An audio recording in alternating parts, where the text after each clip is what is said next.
nuevamente encontrarnos en salud, con vida y con la bendición del Todopoderoso, tener el chance de volver a estos micrófonos para hacer primero lo que nos gusta, pero luego también lo que debemos. Y lo que debemos a este país es informar o hacer el uso de las herramientas de la comunicación para educar, instruir, aclarar puntos importantísimos de debate y discusión. Ha terminado mayo, terminó el mes electoral, y con el mes electoral ya se van convirtiendo en realidades cosas que fueron debates, discusiones, señalamientos, y que también de alguna manera integran ahora a la realidad dominicana otros aspectos.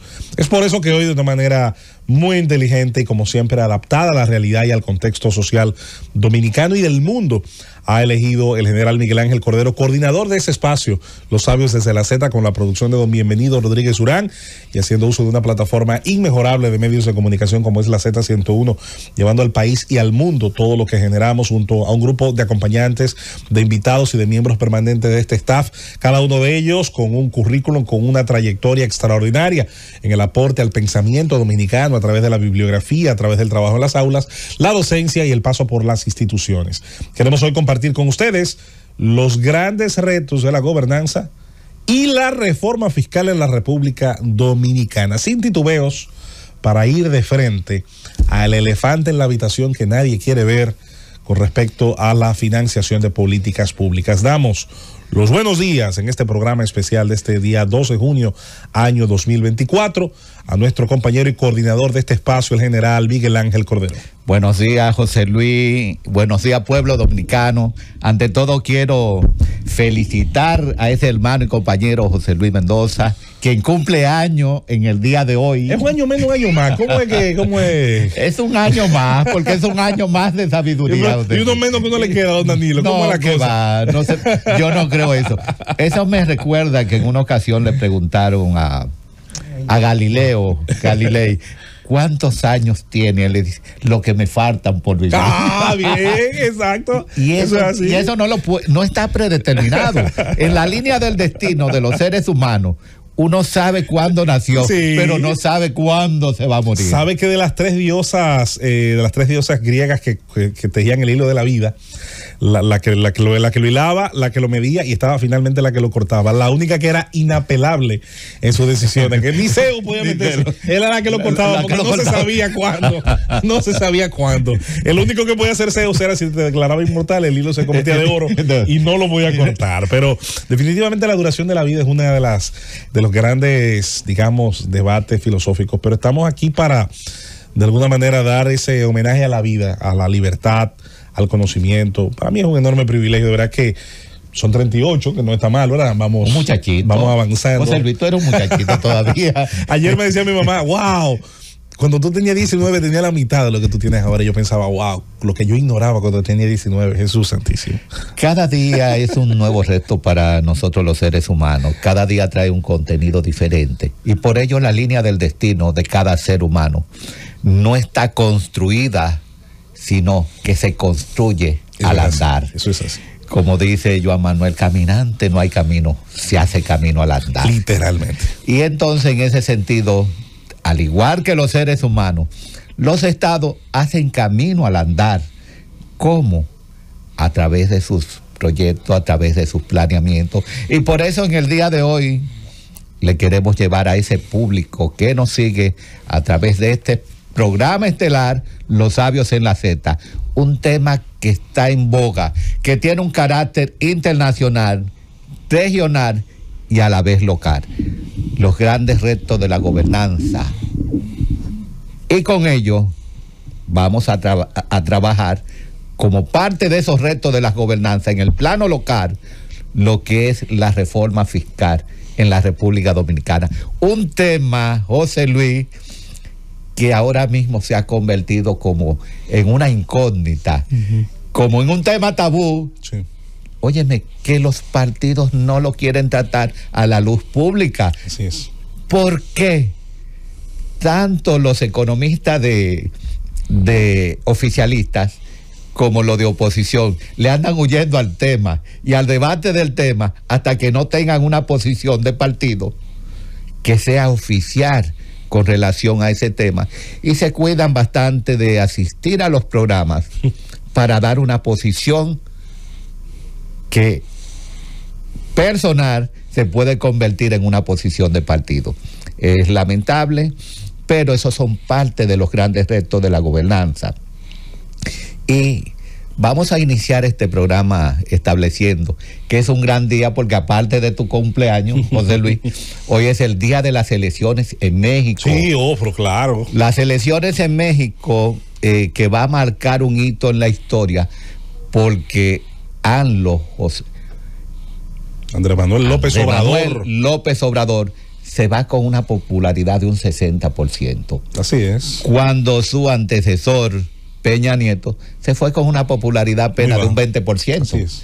Entonces, hay grandes retos en México y tenemos que su heredera política, Claudia Sheinbaum, tiene prácticamente la misma cartelera del actual presidente López Obrador. Claudia Sheinbaum, que fue alcaldesa por la Ciudad de México, ha concitado una gran popularidad. Ahora que cabe preguntarse, esa popularidad tanto de su antecesor como de ella, que parece será la ganadora porque las encuestas la dan como ganadora sobre su competidora. Yo sé, paso, México, el país de los machos, meros machos, purititos machos, va a tener una presidenta. Yo no creo que eso le solucione a un país muchos problemas, pero habla de una apertura mental y habla de un reconocimiento a las capacidades innatas que tenemos hombres y mujeres, y donde comenzaremos y debemos empezar en todos los países del mundo a medir a los candidatos por su es doctor en ciencias, graduado en Europa, y como muy bien ha dicho don Danilo, es una persona con un currículum impresionante. Ahora, esa popularidad está inscrita en logros institucionales o en populismo, en una forma de hablar o en una dialéctica del poder. Será interesante para México, porque cuánto dependerá esto del carisma de un Andrés Manuel López Obrador, que le habla cada mañana 4 horas a la población objetivo, target que él tiene, y donde no sé si la señora Sheinbaum tenga las mismas capacidades, incluso histriónicas, para seguir haciendo ese discurso. Ustedes contra nosotros, los conservadores contra nosotros, el prianismo contra nosotros, etcétera, etcétera. Habrá que ver, va a ser un reto interesante. Pero no solo eso, José Luis, que podemos escuchar en Claudia, lo que es el mismo discurso de continuidad de la obra de López Obrador.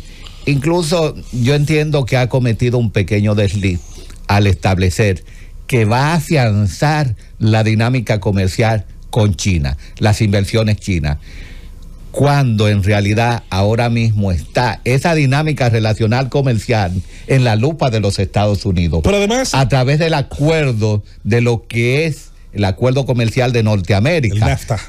No. El NAFTA reformado. No, es reformado, donde interviene América del Norte, Canadá, Estados Unidos y México.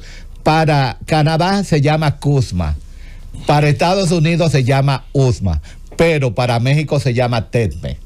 Entonces, en ese sentido, esa proliferación de la participación y la comercialización con China, que ahora mismo está en la lupa de los Estados Unidos, en una campaña electoral y envía a buscar esos adeptos del partido Morena, que claro está, su máximo líder, Andrés Manuel López Obrador. Esa concitación podría perjudicar esa dinámica comercial tanto con Canadá como con Estados Unidos, porque es afianzar una continuidad de la política comercial económica de México, que ahora mismo está siendo cuestionada, como hemos dicho. No, pero además la defensa de tu patria para el discurso nacionalista, ¿no? Es el discurso de sus legítimos intereses, no de los legítimos intereses de China, ni siquiera de los de Estados Unidos. México superó el año pasado, en el creo que tercer trimestre de 2023, a China como el país con mayor volumen de exportación desde Asia a Estados Unidos.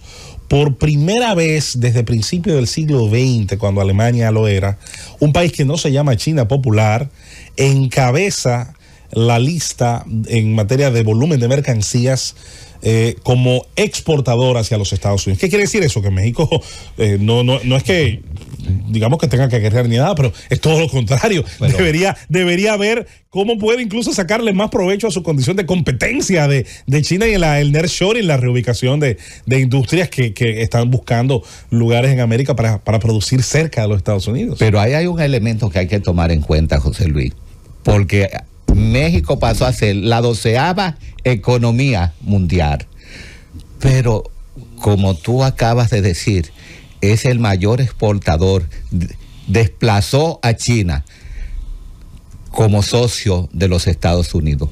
Ahora, ¿será porque está exportando más o porque Estados Unidos ha dejado de importar más desde China?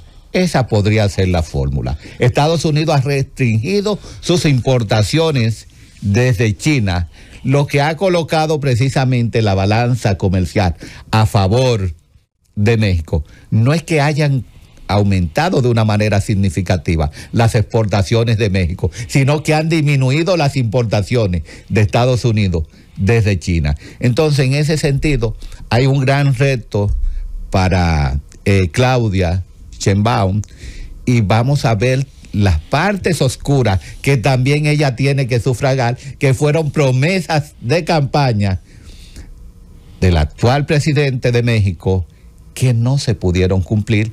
Por ejemplo, como la resolución del caso de los 43 normalistas de Ayotzinapa. No se llegó a una conclusión en cuanto a eso. Que tampoco a nivel de lo que es la seguridad social no hubo un gran avance. Pero otra cosa, en el ámbito de lo que es el narcotráfico y el terrorismo, no hubo ese avance significativo. En lo que el sexenio de su periodo gubernamental, 37 periodistas perdieron la vida. Solamente lo superó Peña Nieto con 38 en su periodo. Pero tiene el gobierno de AMLO sus partes oscuras, sus partes de luces. Sacó 5 millones de mexicanos de la pobreza, aumentó en un 120% lo que es el salario de los mexicanos. Pero hay que rediseñar y verificar en lo que es el ámbito de su política exterior, porque, como vimos recientemente, tuvo un desenlace a nivel de lo que es el ámbito de las relaciones internacionales con el Ecuador, en la persona de Daniel Noboa, donde tuvo una pérdida a nivel de los tribunales internacionales que no les reconocieron sus demandas. Entonces, en ese sentido, vamos a visualizar cómo su principal contendora, Xochitl Gálvez, una senadora conservadora que paradójicamente lleva el mismo discurso del oficialismo, con la única exclusión de que va a caerle encima a lo que es la corrupción, a lo que es el terrorismo, lo que es el narcotráfico, y está adoptando un sistema tipo Bukele con la creación de una cárcel. Ha propuesto la creación de una cárcel tipo Bukele.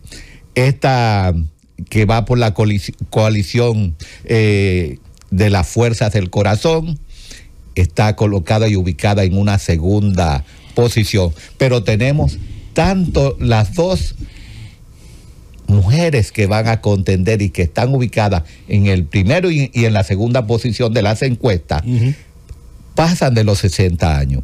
Pero vemos un nuevo contendor, Jorge Álvarez Maínez, que apenas tiene 38 años, del movimiento cívico, y que lleva cierto sentido de esperanza, pero está colocado en las encuestas muy por debajo de las anteriores.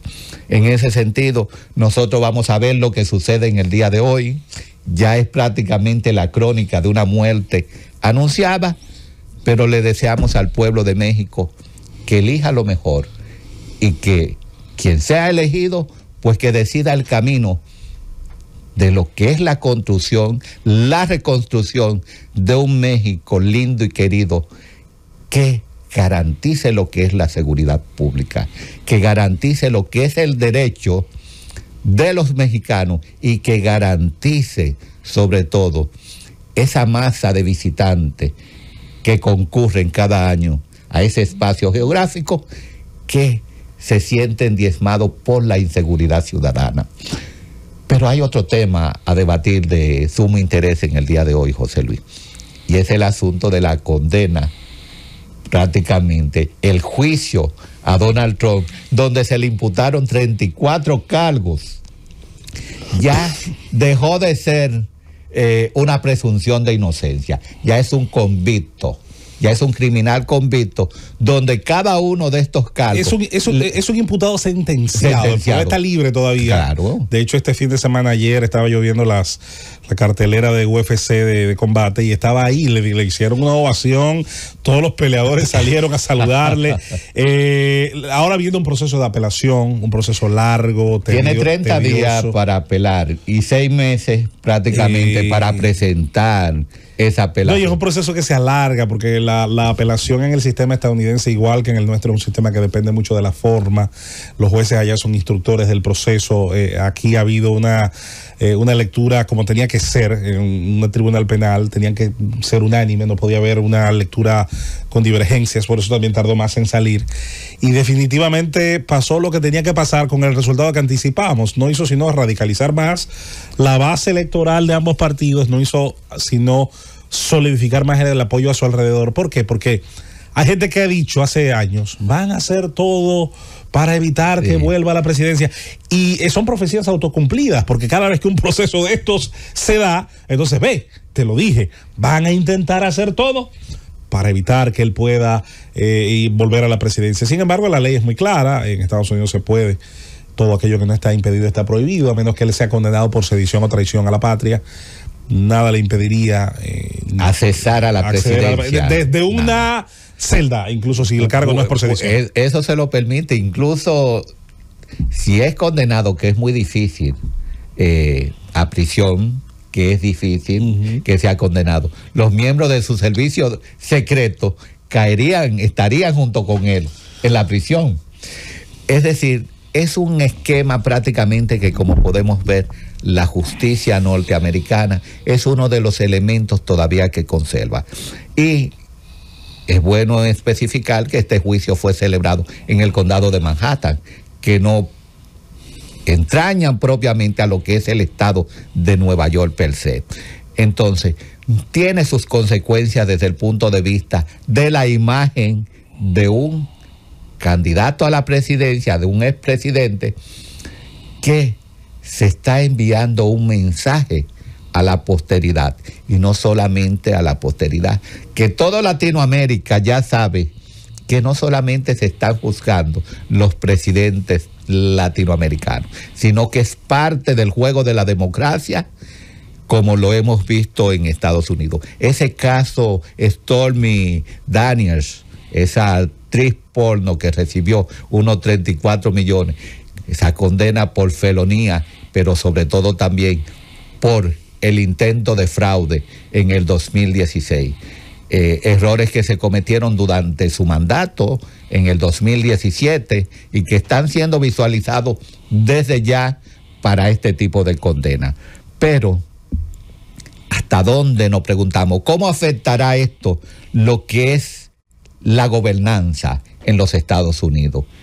Es uno de los grandes retos que tiene el sistema democrático, de ver, analizar, enjuiciar estos elementos que son propios, característicos de lo que son la flexibilidad de los sistemas democráticos, para redirigir, reorientar lo que es la gobernanza y lo que es el sistema político dentro del contexto de lo que es la pluralidad política. Entonces, hay otro elemento que debemos tomar en cuenta, y es el conflicto de lo que es Israel-Hamás, donde Estados Unidos anunció un posible acuerdo sobre no tanto un alto al fuego, sino un acuerdo mediante el cual haya un convenio en el que tanto Israel como Hamás hagan un cese a las hostilidades para ampliar el marco, el radio de acción sobre qué le conviene a cada quien. Ahora, Israel ha establecido que hasta que no se llegue a una convención en relación a soltar todos los rehenes, no hay ningún tipo de acuerdo. Biden, sin saberlo o quererlo, le dio un respiro interno a Netanyahu. Puso de acuerdo a quienes no estaban de acuerdo con Netanyahu, incluso Yair Lapid, que había mantenido posturas muy duras contra el oficialismo de su país.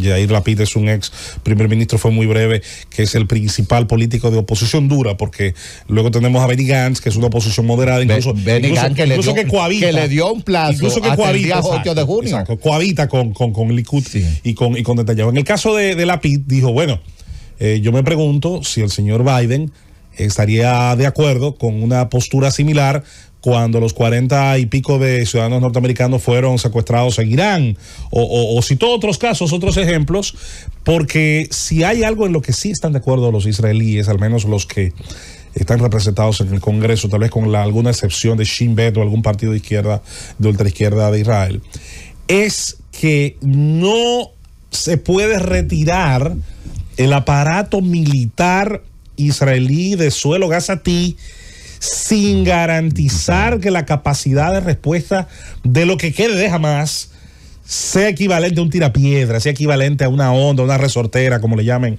en cualquier país de América Latina. No hay sentido para el costo social, político, económico, los 67 mil millones de dólares que le ha costado al erario, al tesoro común de los israelíes, de un país de solo 10 millones de habitantes, vale decir, esta incursión, este desgaste, este acoso incluso de sus opositores internacionales, esta pérdida de prestigio de muchos de sus esfuerzos internacionales, sin que, ya que me gané todo lo malo de aquello, yo salga de ahí habiendo dejado, aunque sea una mecha encendida, que dentro de 4 o 5 años, basada en el martirio de estos elementos, para no decir lo que me gustaría decir de ellos, luego inspire a otra generación de ataques.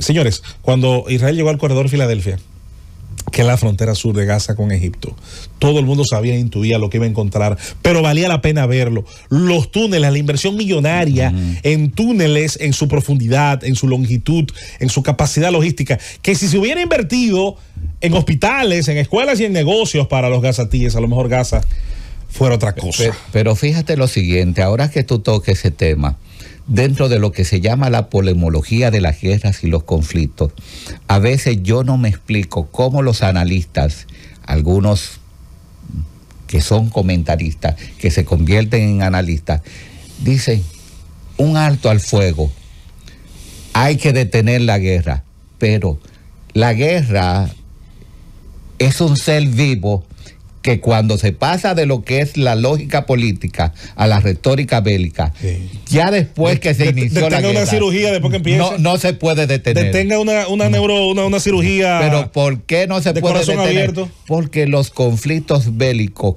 quien la inicia, la ofensiva, tiene objetivos. Si no, pregúntenle a Putin si él ha logrado los objetivos de lo que él llama su operación militar especial.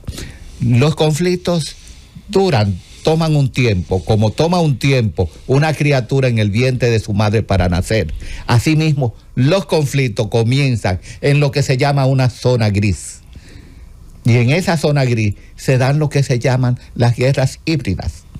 Y esas guerras híbridas posteriormente se pueden convertir en conflictos que van a dar lugar a un salto cualitativo, que es lo que se llama la guerra. Entonces, hablar sobre un alto al fuego sin las condiciones previas, aunque lo quiera imponer un tribunal internacional, es difícil, porque un alto al fuego no garantiza nada hasta que no hayan condiciones que sean saludables para las partes involucradas.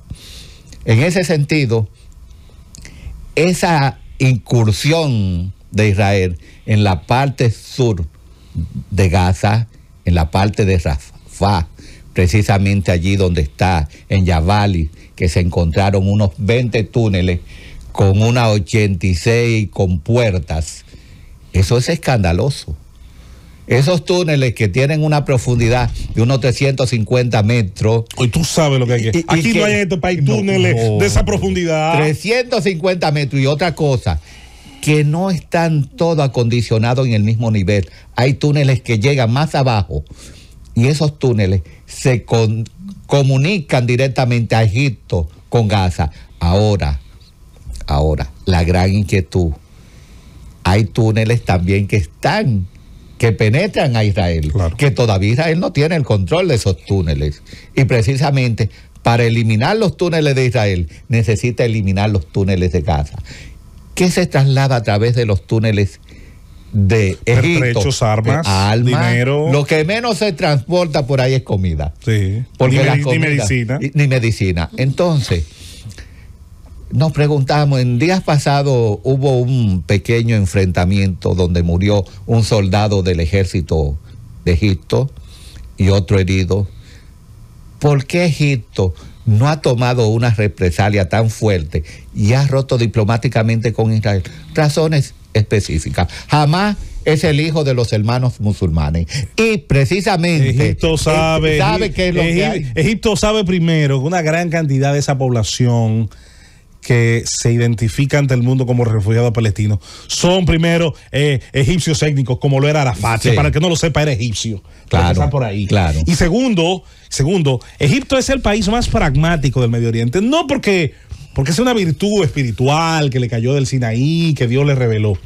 Es porque fue el país que más sufrió en sus carnes las derrotas militares de la antigua RAU, República Árabe Unida, y del Ba'ath árabe, del movimiento al socialismo árabe, que Gamal Abdel Nasser, quizás el más popular líder del siglo XX del panarabismo, posiblemente el gran líder que inspiró a otros tantos más, era tan popular, se dice que le lloró Medio Oriente cuando murió. Ese señor que dijo, los estamos esperando, y mandó a poner en la radio del Cairo mensajes en hebreo para que se escucharan en las radios de Israel diciendo que los iban a tirar al mar. Egipto pierde el conflicto del 67, había perdido el del 56, y en el 73 va desbocado ya con Anwar al-Sadat, ya había muerto Gamal Abdel Nasser, y vuelve a ser derrotado en Yom Kippur. ¿Qué hace Sadat, que es un hombre que era un hombre inteligente? Dice, bueno, tuvo que negociar. Yo solo puedo recuperar el Sinaí. El Sinaí tuvo que negociar. Negociando. Y reconocer a Israel. El primero es reconocer a Israel. Es un caso único. Sí. Un caso, yo sé que esto no les gusta a los enemigos de Israel que se diga, pero hay que decirlo.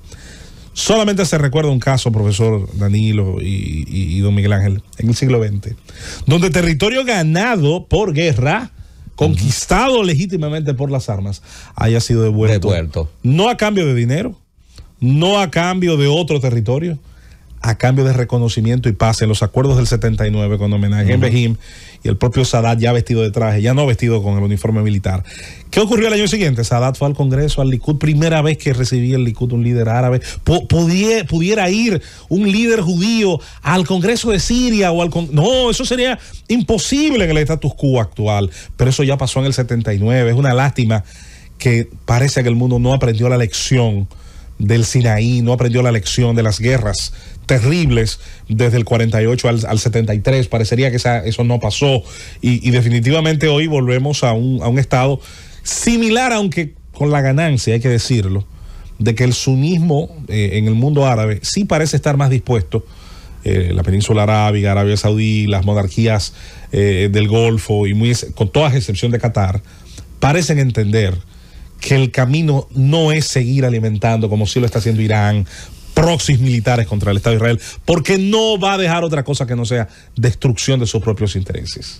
Medio Oriente ha madurado mucho en el ámbito de lo que son los conflictos, porque lo que eran anteriormente el mundo árabe, enemigo de Israel, los suníes primero, comenzando con Arabia Saudí, que es la fuente fundamental del mundo suní, no se han devocado en amenazas hacia Israel, porque entienden que la homeostasis de Medio Oriente está en manos de Israel, paradójicamente. Hay que convivir. Hay que aprender a convivir en esa zona, porque hablamos de la formación y ha sido reconocido por varios. Eso tiene un poco dividido a lo que es la Unión Europea, el reconocimiento del Estado palestino. ¿Pero el reconocimiento de cuál Estado? ¿El de Cisjordania? No existe. ¿El de Mahmoud Abbas? Pero oye, lo que propone es Pedro Sánchez de España, que se unan ambos Gaza y Cisjordania a través de un corredor. Yo le deseo suerte. Un corredor, pero que se reconozca la frontera del 67. Sí.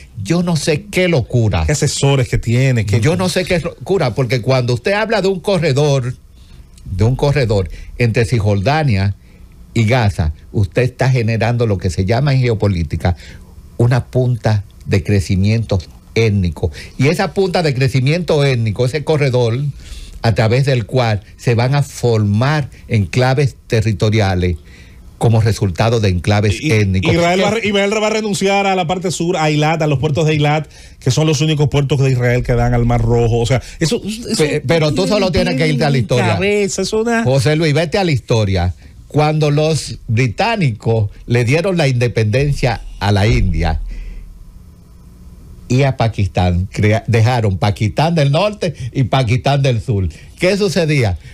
Que Pakistán del norte y del sur tenían familia y tenían que cruzar, atravesar la India para visitar su familia. Y eso estaba creando lo que ahora mismo Pedro Sánchez está recomendando, que un corredor de movilidad. Entonces la India le dice a Pakistán del norte, a Bangladesh y le dice: tú quieres ser independiente. Y olvídate de estos tigres. Dice: tú tienes... No te dan agua, no te dan tienes comida. Geografía, tienes una gran población, tienes recursos, tienes la soberanía sobre ese espacio. Solo te falta que te reconozcan. Sí. Tiene un gobierno, tu independencia, yo te reconozco como... Y ese es uno de los grandes conflictos que tiene India con Pakistán, que le quitó a Pakistán del norte esa gran franja, porque le estaba generando un problema a través de ese corredor de movilidad para comunicarse el norte con el sur. Eso es lo que recomienda precisamente Pedro Sánchez en España, que no va a traer la paz. Para que exista paz entre dos estados, entre dos comunidades, deben estar de acuerdo ambos. Ahora, la gran pregunta es: ¿quiere en verdad los cacetíes, los cisjordanos, tener paz? Tienen que hablar con Irán, porque Irán no reconoce el Estado judío. Irán no lo reconoce, como no lo reconocen algunos proxys de Irán. ¿Quiere jamás en verdad un Estado palestino para convivir adecuadamente con Israel? No, no está dentro de sus planes. Sus planes es desaparecer lo que es el Estado de Israel. Y en ese sentido debemos estar conscientes que todas las convenciones que se puedan realizar con relación a la formulación de dos estados, ambas naciones tienen que estar de acuerdo.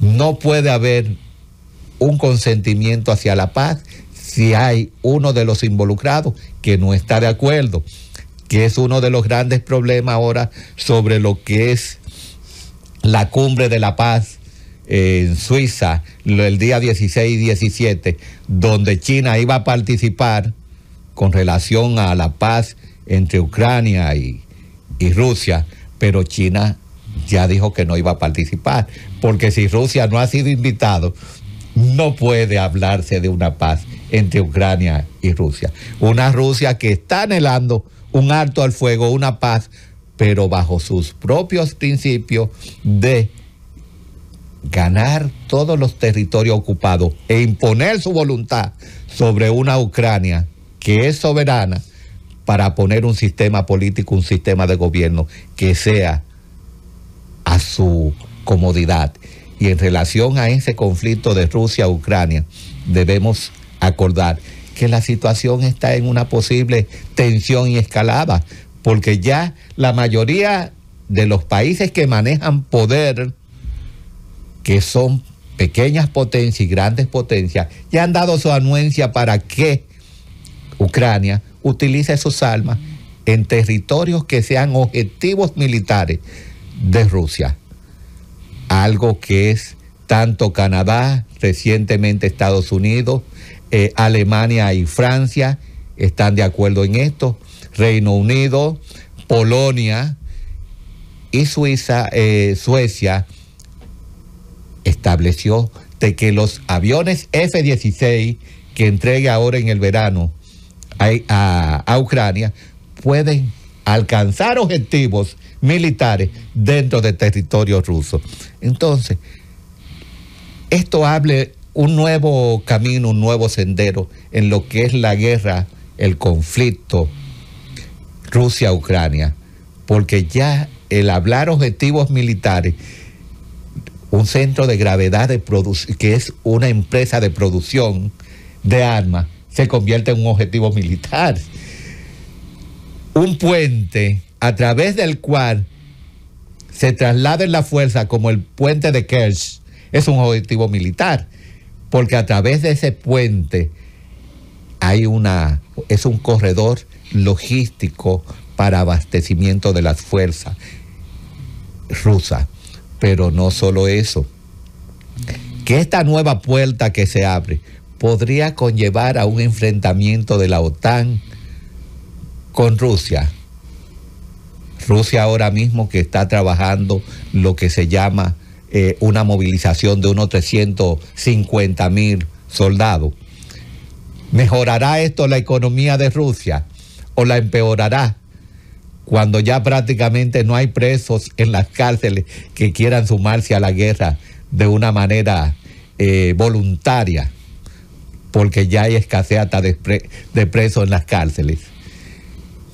Esto va a complicar lo que es la economía rusa, que ahora mismo es una economía de guerra, pero sobre todo va a tensar esa dinámica relacional con lo que son los países europeos, sobre todo con los estados bálticos, esos estados bálticos, Estonia, Letonia, Lituania, que tienen un pequeño, lo que se llama el corredor de Suwalki, ese corredor de Suwalki que mide unos 65 kilómetros, que está entre Lituania y Polonia, que es lo que comunica a Bielorrusia con este Oblast exterior de Rusia, Kaliningrado.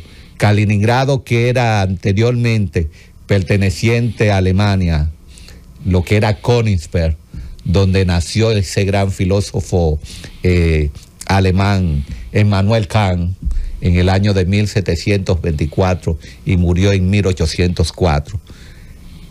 ¿Hasta cuándo ese Kaliningrado, que tiene una fuerza militar de unos 25,000 soldados, pero que también se presume que tenga arsenal nuclear, armas nucleares, podrá esto en el día de mañana ser un pequeño barril de pólvora dentro de lo que es el corazón de Europa para generar un conflicto de alta intensidad? Porque todavía estamos ante un conflicto de baja intensidad, aunque se estén matando un pueblo europeo y otro euroasiático. Entonces, ¿hasta dónde podría llegar este conflicto cuando los países bálticos están prácticamente conscientes que después de una Ucrania debilitada, una Ucrania diezmada y bajo el control ruso, son los próximos a tener conflicto con Rusia? Por ello, como decíamos anteriormente, en lo que son las guerras y los conflictos, no podemos establecer a ciencia cierta cómo será el futuro de los estados.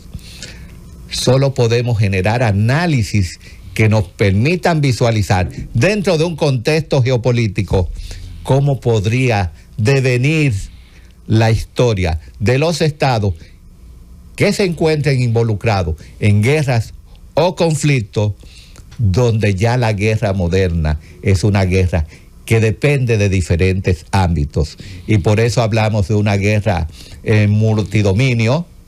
Y debemos recordar que los tres dominios fundamentales son el dominio terrestre. Ya las guerras no son propiamente terrestres, porque hay que hacer bombardeos de largo o de corto alcance para diezmar esas fuerzas terrestres, por lo cual tiene un ámbito aéreo, tiene un ámbito naval, pero tiene un ámbito también donde trasciende lo que es el ciberespacio, pero tiene un ámbito cognitivo, que es el ámbito donde se genera fundamentalmente lo que son las guerras híbridas, que se inician con la desinformación.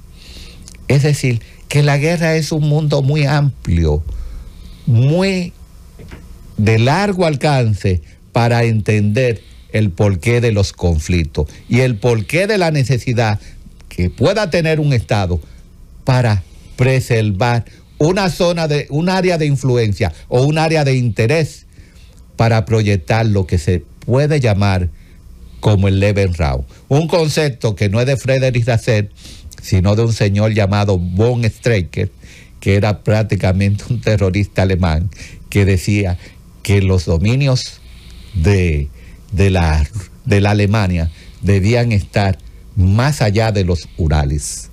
Es decir, en base a ese principio, trabajó Hitler precisamente su historia, su doctrina, que hay que tomar en cuenta algo. La mayoría de las doctrinas militares surgen de dos elementos, de dos fuentes, que han estado históricamente embuidas en lo que es la historia bélica de la humanidad. Alemania y el Medio Oriente, Israel. Desde donde los Estados Unidos han asimilado una serie de conceptos, de preceptos, pero que lo han convertido en doctrina para ir avanzando de una manera progresiva en lo que se llama la creación de un régimen tanto en el ámbito de las operaciones ofensivas como defensivas para tener ganancia dentro del contexto de las operaciones militares y con ello de las operaciones bélicas. Pero debemos estar conscientes y de acuerdo en que tantos conflictos como lo que se esperan, los que se vislumbran, no tienen hasta el momento una solución inmediata. Nosotros queremos aprovechar la ocasión para que ese público que nos escucha a través de este programa estelar, Los Sabios en la Z, entiendan, razonen, pero sobre todo hagan su propio análisis del por qué cuando un conflicto, cuando una guerra toma vida, toma cuerpo, es difícil diluirla, porque a veces las emociones y el sentimentalismo son tal que nos dejamos llevar de las ilusiones, pero sobre todo de las pasiones. Cuando tenemos un pensamiento que nos aboca y nos encamina hacia un análisis que puede estar sesgado, un análisis en el cual puede tener una visión descontextualizada por falta de profundidad. Decir, hay que parar la guerra, es muy bonito. Hay que parar los conflictos, es muy bonito, porque las guerras no son humanas. Las guerras tienen sus propios principios, sus propias leyes dentro del derecho internacional, pero ¿quién se encarga del cumplimiento de estas leyes y estos principios? Es difícil.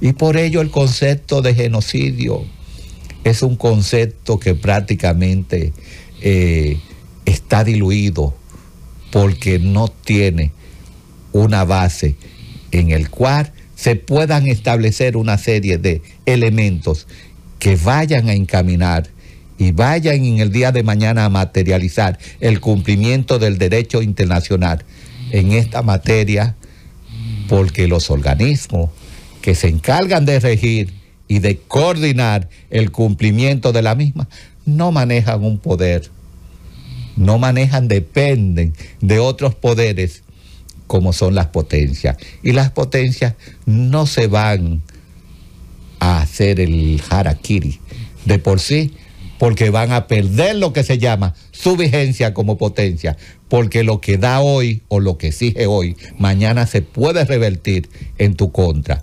Si no, pregúntenle a China, que no ha querido acatar lo que son las resoluciones de lo que es el mar meridional de China. Y no obstante entiende que el mar meridional de China le pertenece. Entonces, hay que ser práctico, pragmático, pero sobre todo analítico en cuanto a lo que escuchamos, lo que vemos, pero sobre todo debemos estar conscientes de que las cosas, no todo es lo que se ve, es lo que no se ve, es lo que está detrás de las guerras y los conflictos, que surgen de una manera espontánea porque hay un interés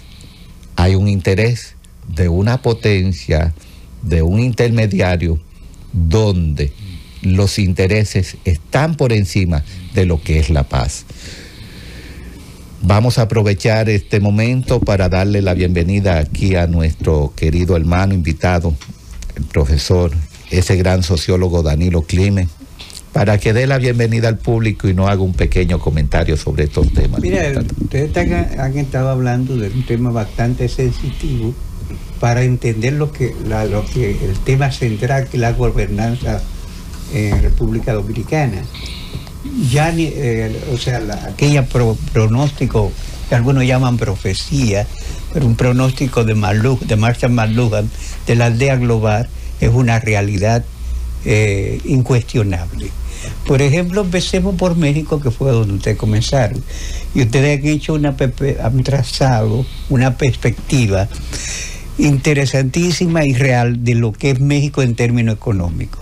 Pero sociológicamente México, que fue además desde el principio del siglo XX o después de las 3 primeras décadas del siglo XX, la referencia para América Latina. Así es.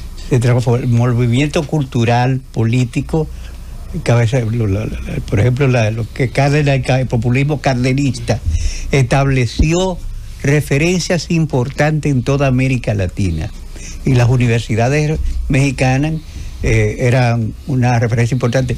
Intelectuales dominicanos contribuyeron de manera significativa con esa expansión cultural e intelectual de México, desde Núñez de Cáceres, que hizo universidades Fue senador. Sí, y universidades y periódicos en México, Oaxaca, hasta Pedro Enrique Ureña y otros tantos. A su vez, México formó muchos profesionales dominicanos, pero hoy México era una meca del conocimiento. Sí. Las primeras becas y las únicas que llegó a dar Bosch en el 62 fueron al Tecnológico Monterrey. Exacto. El Tecnológico Monterrey, que era un centro para formar, se intentó formar una élite político-tecnológica que dirigiera México. Pero México es, en términos sociológicos hoy, la sociedad de las subversiones cotidianas. Es decir, el Estado no tiene control del territorio. Estas elecciones que se han celebrado son unas elecciones violentas. Un récord que no quería México, más candidatos han sido asesinados. Vimos en televisión mundial el momento en que se le disparaba por la nuca a un candidato alcalde, que fue el último asesinato de uno de los candidatos, pero se asesinaron a varios. Es una sociedad violenta donde el narcotráfico tiene control de mucho espacio, incluso ha penetrado Dos Pinos, o sea, el Palacio Nacional de México. Eso es una realidad que muchos han denunciado. AMLO acaba con una gran popularidad, y a mí me asombra. Un hombre que hablaba todos los días, envolvió a México en la retórica más que en la eficiencia. Entonces, que es un problema que está pasando. El Estado en nuestros países se está diluyendo. Estamos volviendo a los personalismos. Y es una de las cosas que más me preocupa del modelo, el segundo modelo que se está... porque el México de la subversión cotidiana, donde el Estado no controla el territorio. Por ejemplo, el presidente López Obrador tomó prisionero al hijo del Chapo y lo tuvo que dejar libre. ¿Qué te quiere decir? Que un clan de narcotraficantes locales de Sinaloa puso de rodillas al gobierno mexicano. Al Estado, prácticamente. Exacto. Y la Marina de Guerra mexicana, que se ha presentado como un ejército altamente eficiente, ha sido desbordado por los narcotraficantes. Entonces, ese modelo que nos dio a nosotros Pablo Escobar en Colombia, y que no abrevamos en esa experiencia, no apruebaron los mexicanos y ahora están pagando el precio, y parece que no lo estamos haciendo nosotros. El otro modelo que es tácito, que se está divulgando al extremo de que una candidata mexicana dice que va a aplicar ese modelo si gana las elecciones, es el de Nayib Bukele, que para mí es un modelo desgraciado, porque es la prevalencia del gendarme necesario, una vieja teoría que reafirma el caudillismo y pone al hombre sobre el Estado. Una cosa que tenía la violencia de los viejos estados autoritarios del llamado socialismo real era que la violencia que ejercía el partido Estado.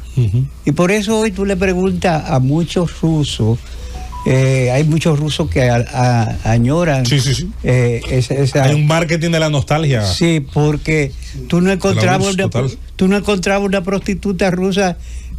Ante Rusia se te hacía difícil encontrar prostitutas rusas. Ahora la encuentras hasta aquí.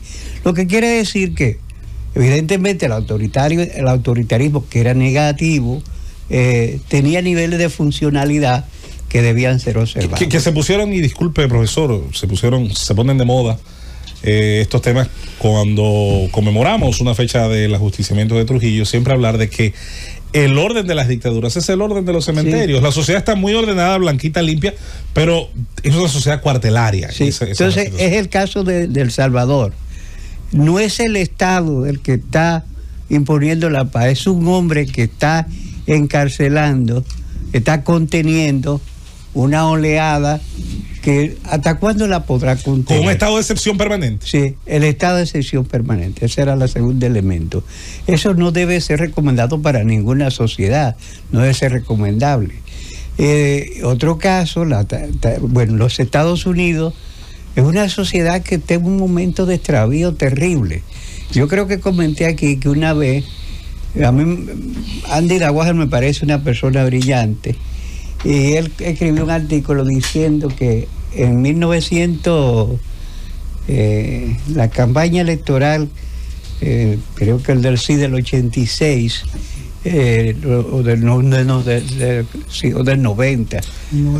Sí. ¿Cuál era? Bush, Clinton, Ross Perot. No, cuando aquí los candidatos eran Bosch y Balaguer. El 90. Sí. Okay. El New York Times, que escribió un trabajo diciendo que dos dinosaurios se estaban compitiendo en el país, que eso era una desgracia. Oye, ahora dice Andy Dawager, con mucha razón, que diría en el New York Times, porque Biden es un hombre al cual le niegan la licencia de conducir, porque ya un hombre de 83 años que acaba de ser declarado inocente de una imputación porque un alguacil o un detective dijo que era un señor mayor que se le olvidaban las cosas. Está compitiendo por dirigir el Estado. Donald Trump es un hombre que ha violado todas las reglas. Ha sido condenado por violación, todo eso. Ha hecho todo tipo de travesuras. Sin embargo, tiene, por ejemplo, mucha aprobación en los protestantes evangélicos blancos. Sí, entonces, y tiene gran popularidad. La geopolítica impone cosas increíbles. Por ejemplo, la actual presidenta dice que va a ampliar las relaciones con China. China fue en un momento para los Estados Unidos el país de relaciones con relaciones más preferidas.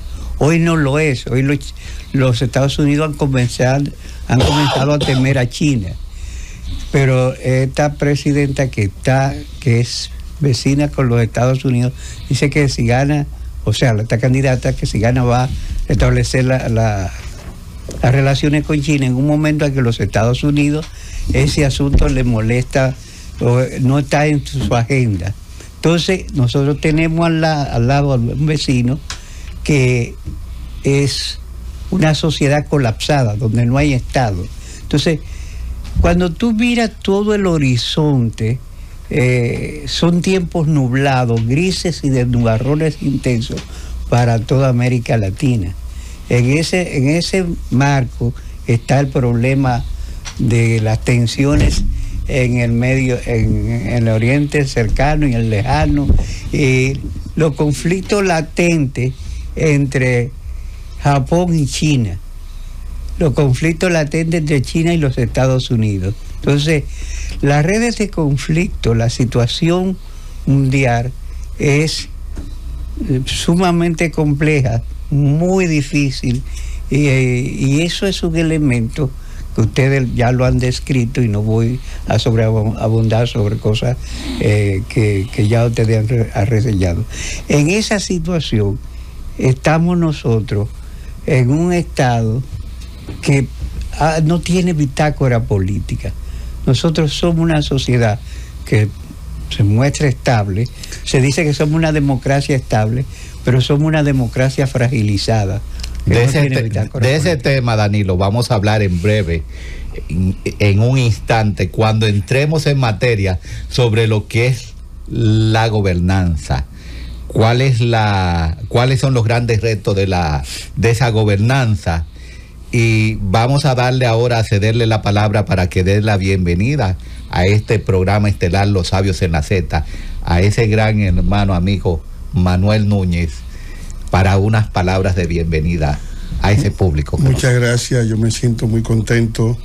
Quería empezar felicitando a José Luis, que cumple años. Lo escuchaste por la radio, me enteré, me lo dijo un pajarito, y entonces gracias, yo creo que siempre está como una buena ocasión. Como Maduro hablando con los... No, pero Maduro habla con los pájaros. Yo dije un pajarito, es la expresión en español me lo contó un pajarito, ¿no? Pero en el caso de Maduro, Maduro hizo la significación de la metáfora. Chávez se le presentó como uno. Chávez se le presentó, y bueno, yo pienso que esta es una buena ocasión para hablar hoy de los temas cruciales. Yo veo que Luis, mi querido hermano Luis, vino con un fardo de documentación. O sea, porque él habla siempre con los papeles, como con las papeles, y con la aspiración a la ciencia y al conocimiento, lo cual es muy bueno, y yo pienso que tendremos una buena jornada, ¿no? Es decir, que hay bastantes ideas en torno a los temas que nos convocan, que es el entorno internacional y la reforma fiscal. O sea que... Gracias, Manuel. Vamos a aprovechar la ocasión también para dar la bienvenida a un invitado especial en este programa Los Sabios en la Z, a Luis Humberto Vargas. Luis, los micrófonos son tuyos para que des la bienvenida a ese público que nos sigue en Los Sabios en la Z. En primer lugar, muchas gracias por la invitación. Por supuesto, es de orden felicitar a quien cumple años. Soy un destacado comunicador. Gracias. Gracias a usted por haberme cursado la invitación, y ni hablar, me siento entre amigos de larga data. Que en el caso nuestro somos hermanos. Se me olvidó decir que Luis es economista y sociólogo. Gran conocedor en la materia, es un colega tuyo, Danilo. No, fuimos escados juntos. No, fueron y santiaguero. Santiaguero, Luis Santiaguero, desde muchacho, desde niños. Sí, de chiquito. Santiago. Hermanos. Quiero hablar de Manuel Núñez, que siempre me ha, hemos mantenido una relación de amistad y hermandad. Muchas gracias, y espero, tal y como se ha dicho, que este programa se expongan argumentos, datos, y por supuesto las interpretaciones que se hagan se manifiesten bajo el principio de la tolerancia y de respeto a la opinión ajena. Así será y así ha sido. Y cuando no lo ha parecido, hasta eso hemos sido constructivos en el debate aquí, en Los Sabios desde la Z. Vámonos a una pausa y cuando retornemos, hoy estaremos volviendo a repetir este público que cada domingo nos acompaña. Nuestro tema principal, los grandes retos de la gobernanza y la reforma fiscal en la República Dominicana. Pausamos y cuando retornemos estaremos precisamente entrando en materia con los pareceres, las aproximaciones del costo de hacer políticas públicas. ¿Cuáles? ¿Cómo? ¿De qué manera? Y obviamente sacrificando a quiénes. Vamos a la pausa y retornamos con más en las